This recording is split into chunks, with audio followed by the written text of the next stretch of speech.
अस्सलाम वालेकुम नाज़रीन, सराबर खताब से मुखातिब है। क्या पाकिस्तान एटम बम चला देगा? क्या पाकिस्तान एटम बम चलाएगा? ये आज बाकायदा से पाकिस्तान में सवाल हुआ है। पाकिस्तान के जो वज़ीर खारजा हैं उनके सामने और पाकिस्तानी फौज के जो तर्जुमान हैं जनरल शरीफ साहब, उनके सामने यह सवाल हुआ है कि क्या पाकिस्तान एटम बम चला देगा। ये बहुत ही ज्यादा लोडेड सवाल है, ये बहुत ही ज्यादा लोडेड किस्म का ये सवाल है। इसी तरह के सवाल और जवाब या प्रोपेगेंडा कैंपेन इंडियन मीडिया के अंदर हो रही है। इंडिया को एटम बम चलाना चाहिए, पाकिस्तान को सफा हिस्से से मिटा दे, पाकिस्तान को खत्म कर दें। ये बात ध्यान में रखें कि अल्लाह ना करे अगर सूरत हाल यहां पर पहुंच जाती है और एटम बम चल जाता है, एक एटमी वॉर हो जाती है, एक न्यूक्लियर वॉर हो जाती है, इसका मतलब यह है कि अगले 100 सालों तक इस पूरे खित्ते में घास नहीं उगेगी। अगले 100, 200, 250 सालों तक कोई भी बच्चा ठीक पैदा नहीं होगा। आज भी हिरोशिमा और नागासाकी के अंदर कोई भी बच्चा ठीक नहीं पैदा होता, उनके जिस्मानी अदा ठीक नहीं होते, ज़हनी तौर पर वो लोग ठीक नहीं होते। आज भी वहां पर घास नहीं उग रही। और ये सवालात कहां पर हो रहे हैं कि जिस मुल्क की 1.5 अरब की आबादी है वहां पर, और जिस मुल्क की 240 मिलियन की आबादी है, एक मुल्क ये कह रहा है कि हम शाइनिंग इंडिया हैं, हम दुनिया का इस वक्त सेंटर बने हुए हैं, दुनिया हमारे गिर्द घूमती है।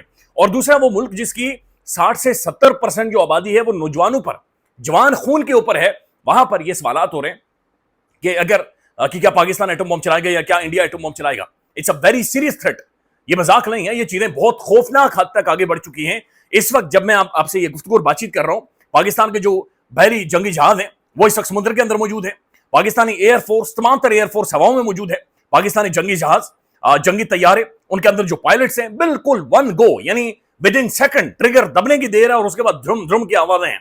उसके बाद फिर बाद में डिसाइड होगा कि किसने क्या किया और किसने क्या नहीं किया। टारगेट लॉक है, बिल्कुल लॉक है, यानी जो हमारी एयरफोर्स है उन्होंने मिसाइल्स बिल्कुल तैयार रखे हुए हैं, यानी उसके बाद सिर्फ भ्रम की आवाज आनी है और फिर भूल जाएं कि ये बात कहां पर जाएगी और कैसे जाकर ये बुनियादी तौर पर रुकेगी। अता तारड़ साहब जो पाकिस्तान के इंफॉर्मेशन मिनिस्टर हैं, उन्होंने कल गुफ्तगू की। देखिए, एक बात ध्यान में रखें कि पाकिस्तान में समझ नहीं आ रही। आज भी आप प्रेस कॉन्फ्रेंस उठाकर देख लें, वहां पर भी जो हमारे फॉरेन मिनिस्टर हैं इसाक डार साहब, उन्होंने इतना पानी पिया, यानी सवाल से पहले पानी, सवाल के बीच में पानी, फिर सवाल खत्म होने पर पानी, मुंह इनके जर्द हुए हुए, पीले हुए हुए। और फिर अता तारड़ साहब को देख लें। अता तारड़ साहब ने रात को जो बातचीत की वो प्रॉम्प्टर देखकर पढ़ रहे हैं और वो फुल स्टॉप, कामा, एक्सक्लेमेशन, क्वेश्चन मार्क देख ही नहीं रहे, यानी बिल्कुल ऐसे करके उन्होंने वो सब पढ़ी और के आज 24 से 48 घंटों में या 36 घंटों में कुछ भी हो सकता है या इंडिया को अटैक कर सकता है। अब वो जो 24 से 36 घंटे हैं वो टाइम खत्म हो चुका है। वो घड़ी की टिक टिक टिक की सुइयां अपने उस जगह तक पहुंच चुकी हैं कि जनाब अब द शिट गॉट रियल। अब वो खौफ, वो जो जंग है उसका सायरन और तिबल एग्जैक्टली असल में बच चुका है। अब दूसरी तरफ नाज़रीन, आप एक चीज देखें कि जनरल अयूब ने जो 65 के हवाले से, जंग के हवाले से गुफ्तगू की थी, बाद में वो लंबे टाइम तक सिलेबस के अंदर पढ़ाई जाती थी, मशरतीलों में पढ़ाई जाती थी। उसके बाद इमरान खान, हमने जो हालिया देखा है, इमरान खान की तकरीर आपको याद होगी कि हम फिर वेट नहीं करेंगे, हम रिटेलिएट करेंगे, we will not think, we will retaliate, हम मारेंगे तुम्हें, हम तुम्हारी ईंट का जवाब पत्थर से देंगे। तो ये तकरीरें, ये सिलेबस के अंदर, ये डिस्कशन का, ये एक तारीख का एक अहम तरीन मोड होता है, इन्हें डिस्कस किया जाता है, इनके ऊपर गुफ्तगू और बातचीत होती है। और इस टाइम में आकर जब एक खौफनाक किस्म की सूरत बन गई है, ऐसे में जो अता तारड़ साहब की रात को जो उन्होंने ट्वीट किया है, मैंने तो पूरी सुनी नहीं उनकी, वो जो 2 मिनट का क्लिप है, शुक्र है उन्होंने ट्वीट कर दिया, मैंने वो खाली ट्वीट ही पढ़ा है, लेकिन वो सिर्फ देख लें आप कितनी ज्यादा शेकी है और किस तरह की उनकी बॉडी लैंग्वेज है। अब नाज़रीन, जो खबरें आ रही हैं वो खबरें ये हैं कि पाकिस्तानी फौज को जनाब फ्री हैंड दे दिया गया है, पाकिस्तानी फौज को ऑफिशियली अथराइज कर दिया गया है कि जनाब बिल्कुल तैयार रहें, ना सिर्फ तैयार रहें बल्कि उसके अलावा फौज को क्या क्या दिया गया है वो भी आपके सामने रखते हैं। फिर पाकिस्तानी आर्मी चीफ बॉर्डर के ऊपर गए हैं, यानी एलओसी के ऊपर आर्मी चीफ खुद गए हैं। ये वो टाइम है कि इंडियन मीडिया के अंदर एक लंबे टाइम से बातचीत की जा रही है कि आसिम मुनीर साहब, अच्छा, इंडिया के अंदर एक प्रोपेगेंडा ये चल रहा था कि आसिम मुनीर साहब बीवी बच्चों को लेकर पाकिस्तान से निकल गए, फिर अभी वो चला रहे थे कि आसिम मुनीर हाइडिंग में चले गए। बट आज पाकिस्तान के army chief LOC, line of control के ऊपर उनकी मौजूदगी थी। नाज़रीन, एक और डेवलपमेंट ये है कि इमरान खान ने जो कल ट्वीट किया है, वो ट्वीट बैनुल अक़वामी अखबारात, बैनुल अक़वामी मीडिया, इंडियन मीडिया की ज़िन्नत बना हुआ है। यानी इंडियन मीडिया में सबसे बड़ी डिस्कशन या इंडियन मीडिया की या इंडियन लोगों की सोच को जिस बंदे ने पत्थर मारकर हिलाया है वो इमरान खान का ट्वीट है। पाकिस्तानी मीडिया में ट्वीट नहीं चल रहा, पाकिस्तान का प्राइम टेलीविजन नहीं चला रहा, पाकिस्तान के टेलीविजन पर आकर जर्नैल और डिफेंस एनालिस्ट सब बैठे हुए हैं। ठीक है, ये हालात ऐसे हैं, खबर ही ऐसी है, लेकिन अहम तरीन इमरान खान की जो स्टेटमेंट है इंडिया को लेकर, उसे पाकिस्तान का प्राइम टेलीविजन, पाकिस्तान का प्राइम मीडिया नहीं चला रहा। It's a serious dishonesty. ये तारीख के साथ एक खौफनाक किस्म की ज्यादती है, यह खौफनाक किस्म का जुल्म है। और दूसरी तरफ आप पूरा पॉलिटिकल ढांचा उठाकर देख लें, मरीम साहबा ने आज भी वो इंजीनियरिंग यूनिवर्सिटी में तकरीर की है, ना उसमें पुलवामा का जिक्र है, ना मोदी का जिक्र है, ना इंडियन अग्रेशन का जिक्र है, ना इंडियन फॉल्स फ्लैग का जिक्र है, किसी भी चीज का जिक्र नहीं है। सिर्फ जिक्र यह कि फौज के पीछे बच्चों खड़े रहे। और भाई आप इसे कंडेम करें, मोदी को गालियां देने लगी। यानी सबको खड़े होकर इस वक्त इस गुंडे को बेनकाब करना चाहिए। यानी होना तो ये चाहिए था कि बिल्कुल उधेड़ कर रख देते। सोशल मीडिया तो कर रहा है, इसी वजह से यूट्यूब चैनल, ट्विटर अकाउंट्स बंद हो रहे हैं, लेकिन हमारी पॉलिटिकल क्लास ना तो मियां नवाज शरीफ साहब बोल रहे हैं, ना शहबाज शरीफ साहब बोल रहे हैं। तारड़ साहब की गुफ्तगू आपने सुनी, आज इसाक डार साहब ने एक बड़ी अहम तरीन प्रेस कॉन्फ्रेंस की, लेकिन उनकी बॉडी लैंग्वेज जो थी ये बहुत ज्यादा शेकी है। अब जो आज प्रेस कॉन्फ्रेंस हुई है, बड़ी अहम तरीन प्रेस कॉन्फ्रेंस है। इसमें जनाब पाकिस्तानी फौज के तर्जुमान DGISPR जनरल शरीफ खुद मौजूद थे। इसमें जो पाकिस्तानी दफ्तर खारजा के जो तर्जुमान है शफकत अली खान, ये मौजूद थे और इसाक डार मौजूद थे। अच्छा, ये प्रेस कॉन्फ्रेंस बड़ी जबरदस्त थी, ये तकरीबन 1.5 घंटे से ज्यादा की है। क्वेश्चन आंसर भी इसके अंदर मौजूद थे और ये अंग्रेजी में है। यानी आप बैन अल-अक़वामी एक पैगाम देना चाह रहे थे, इंटरनेशनल मीडिया को आप इंगेज करना चाह रहे थे, इंटरनेशनली आप चीजें बहुत सारी क्लियर करना चाह रहे थे। वेल डन, और आपने बिल्कुल ठीक किया।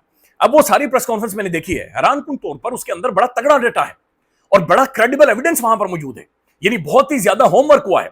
उसके अंदर आप ध्रुव राठी को भी चला रहे हैं, उसके अंदर आप जियोग्राफी भी दिखा रहे हैं, उसके अंदर आप पहलगाम के बारे में बता रहे हैं कि जनाब ये पाकिस्तानी बॉर्डर से कितना ज्यादा दूर है, पहलगाम के सराउंडिंग्स के बारे में आप बता रहे हैं, आप FIR के ऊपर बातचीत कर रहे हैं, आप FIR के ऊपर जो पहला करीब तरीन पुलिस स्टेशन है, आप उसकी जियोग्राफी दिखा रहे हैं कि वो कितना नजदीक है, कितना करीब है, और ये सब कुछ कैसे हुआ। आपने वो जिप लाइनर की वीडियो चला दी, आपने मकबूजा कश्मीर के अंदर जो पब्लिक इंडियन मीडिया सर्वे कर रहा है आपने वो चला दिया, वर्ल्ड इंडियन अवाम का जो रद्द-ए-अमल आपने वो चला दिया। इंडिया के अंदर जो लोगों को ट्वीट करने की वजह से या फिर बातचीत करने की वजह से, सवाल को पूछने की वजह से गिरफ्तार किया गया, आपने वो भी चलवा दिया। आपने उस बच्चे का सवाल भी चलवा दिया जो कि मीडिया के सामने उठा रहा है कि ना हमारी फोर्सेस किधर है। जबरदस्त किस्म का होमवर्क।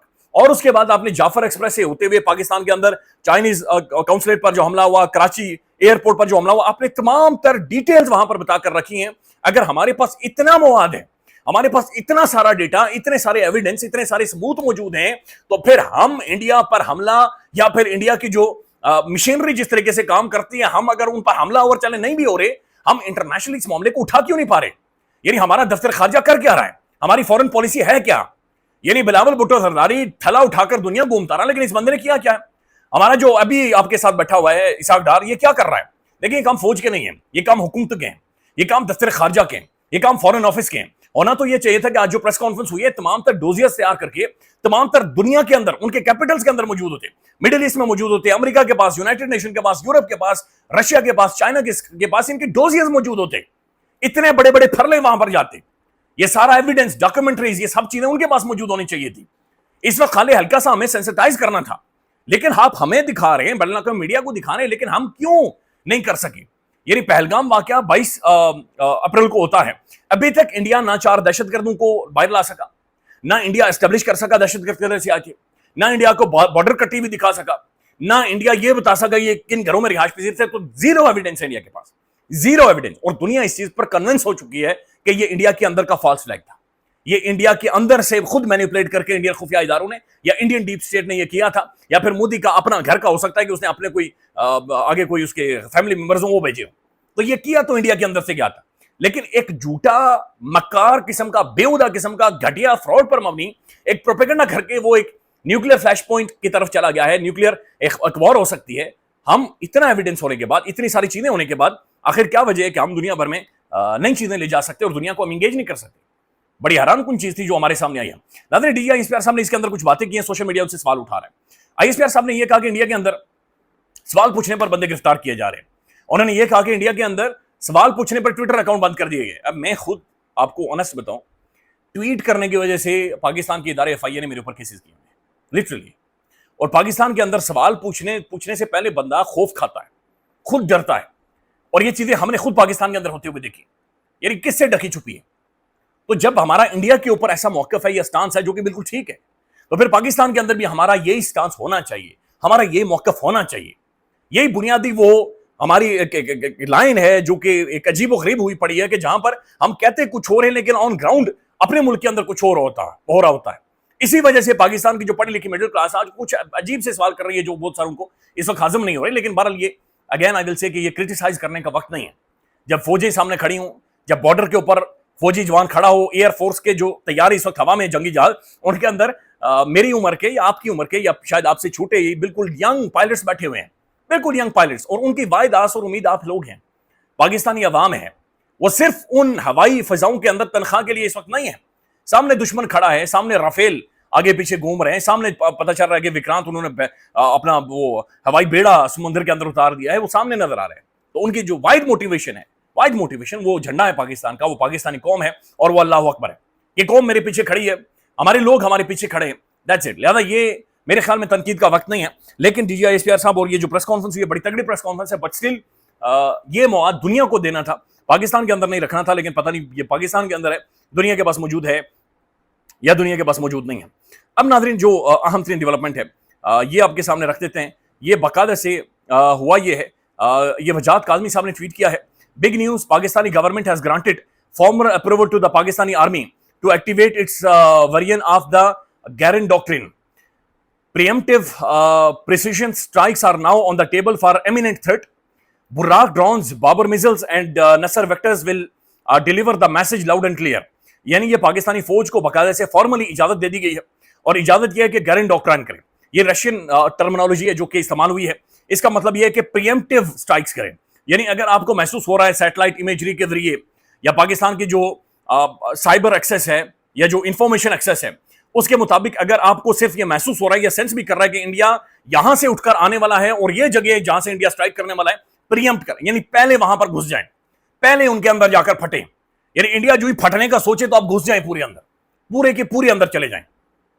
तो ये बाकायदा से और पाकिस्तान की सलाहियत भी है, पाकिस्तानी जो इस वक्त है हमारे पास एयरफोर्स है, उसकी सलाहियत है, हमारे पायलट्स की कैपेबिलिटीज हैं, हमारे जंगी जहाजों की यह सलाहियत मौजूद है कि जनाब वो घुस सकते हैं और इंडिया के सोचने से पहले अंदर जा सकते हैं।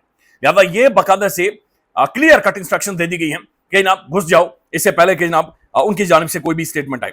माइकल कुगलमैन उनकी भी स्टेटमेंट आई है, उन्होंने भी इसके ऊपर खासी बातचीत की है। वो कहते हैं कि lots of the talk on what an Indian military strike may look like, कि बहुत सारी बातचीत हो रही है कि इंडिया कैसे स्ट्राइक करेगा, किधर करेगा। In reality India is likely considering a range of the possible responses targeting Pakistan with some for political reasons intended to be more visible than others. वो कह रहे हैं इंडिया कुछ ऐसे एक्शन करेगा जो पॉलिटिकली इंडिया को सूट करे, जो नजर भी आए और जो चीजें दिखे भी। लेकिन साथ उन्होंने खतरा की घंटी बजाई है। उन्होंने कहा कब तक आप बिल्कुल उस हालात पर आएंगे और फिर पीछे हट जाएंगे। आपने 2016 में ऐसा किया, 2019 में ऐसा ही हुआ, एक दफा फिर आप 2025 में आमने सामने आने वाले हैं। तो पिछली एक दहाई में इंडिया और पाकिस्तान तीसरी दफा अपनी फौजें, अपनी एयरफोर्स, अपने बहरी बेड़े लेकर एक दूसरे के आमने सामने आ गए। न्यूक्लियर स्टेट्स हैं और स्टेक बहुत ज्यादा है और ये यहां पर आ गए। नाज़रीन, ये टाइम्स ऑफ इंडिया रिपोर्ट कर रहा है, पाकिस्तानी आर्मी चीफ, खैर ये और अलग तरह की खबर है। अच्छा, ये बाकी इंडियन मीडिया रिपोर्ट कर रहा है कि fearing Indian strikes Pakistani navy sends warships to the Arabian Sea, launches live fire drilling. Indian media ये रिपोर्ट कर रहा है कि पाकिस्तानी जो बहरी जहाज है, बेड़े हैं, जो हमारी बुनियादी तौर पर नेवी है, उन्होंने वॉरशिप्स बाकायदा से अरबियन समुद्र के अंदर उतार दी हैं और वहां पर उन्होंने ड्रिल की है, वहां पर उन्होंने एक एक्सरसाइज की है, यानी फुली ऑपरेशनल मोड के ऊपर हमारी जो बहरी फौज है वो भी मुकम्मल तौर पर है। पाकिस्तान के अंदर जाहिर जंगी जहाज हवा में, फौज बॉर्डर्स के ऊपर खड़ी है, फौजी जवान खड़ा है, बैनुल अक़वामी एम्बेसी चीज़ों को एंगेज कर रही हैं। लेकिन हमारा जो फॉरेन मिनिस्टर है वो यहाँ पर बैठकर प्रेस कॉन्फ्रेंस कर रहा है इसी में। मेरे ख्याल में ऐसा नहीं होना चाहिए, उन्हें चाइना जाना चाहिए, अमेरिका जाना चाहिए, यूरोप जाना चाहिए, बस्ते उठाकर दुनिया के हर मुल्क में के अंदर ये घूमते हैं। इट्स अ राइट टाइम कि इस वक्त आप जाएं दुनिया भर में और दुनिया भर में जाकर ममालिक को सेंसिटाइज करें, डोजियर उठाकर लेकर जाएं, ये लिख कर दें सीडीज डीवीडीज और ये बस्ते मूडे के ऊपर रखकर लेकर जाएं। यानी इस ख्वाजा जो हमारे इसाक डार साहब अगर मूडे के ऊपर रखकर उन्हें ले जाना पड़ ले जाएं और दुनिया को जाकर बताएं, ये जरूरी है। इट्स अ हाई टाइम कि आप दुनिया को एंगेज करें। ख्याल रखिएगा, अल्लाह हाफिज।